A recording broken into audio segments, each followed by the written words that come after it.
Hello guys, welcome back to my channel. আজকে সকাল সকাল উঠেই স্নান করে একটু রেডি হয়ে নিয়েছি, কারণ আজ আছে আমাদের বাড়িতে বিপত্তারিণী পুজো।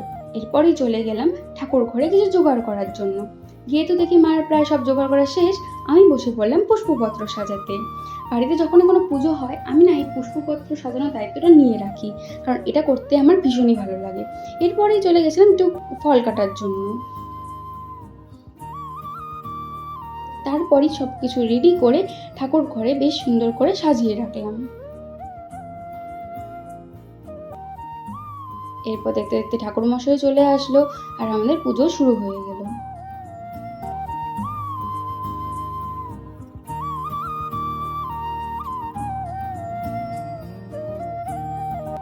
তারপর সব শেষে পাঁচালি পরে আজকে পুজোটা শেষ করলাম।